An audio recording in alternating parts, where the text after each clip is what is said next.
સંત છો, સાચું છો, સાયન્સદાન કેમ કીધું? સનાતની છું, એક સનાતની. નમસ્કાર દર્શક મિત્રો, હોટલાઇન ન્યૂઝમાં આપનું સ્વાગત છે.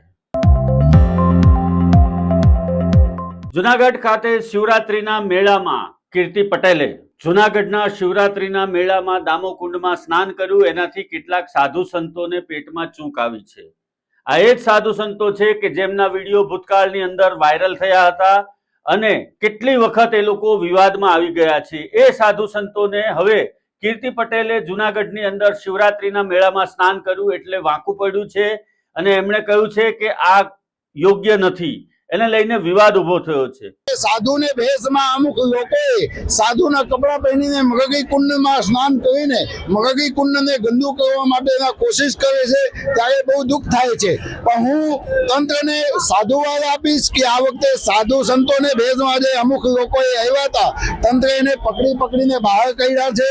અને જ્યારે મહાશિવરાત્રીના પર્વ હોય અને એ મહાશિવરાત્રીના પર્વની અંદર જે પણ શ્રદ્ધાળુઓ આવ્યા હોય, જે પણ ભક્તો આવ્યા હોય, બધાની મનોકામના પૂર્ણ થાય.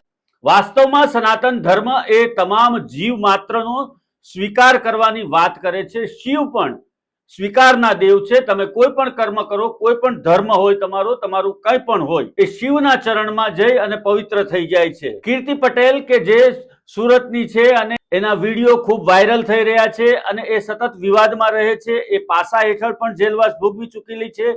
પરંતુ અહીંયા પ્રશ્ન એ ઉભો થાય છે કે સાધુ સંતોને આવો અધિકાર કોણે આપ્યો કે મહાશિવરાત્રીના મેળામાં જુનાગઢની અંદર કોને સ્નાન કરવું અને કોને ન કરવું? તમે આ ન્યાય કરનારા કોણ છો? સાધુ સંતોએ જે કાંઈ નિવેદનો આપ્યા છે આપણને એની સાથે નિસ્બત નથી. આપણને નિસ્બત છે કે આ દીકરીનો વિરોધ શા માટે થઈ રહ્યો છે.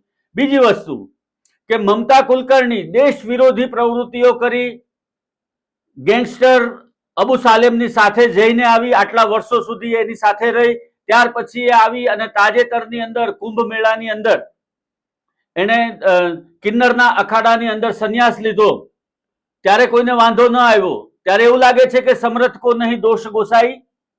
તો આ મુદ્દે સાધુ સંતો શા માટે વિવાદ કરે છે? અને જુનાગઢના કુંભના મેળામાં સ્નાન કરનારા બધા પવિત્ર આત્માઓ જ છે અને શું કીર્તિ પટેલનો આત્મા પવિત્ર નથી?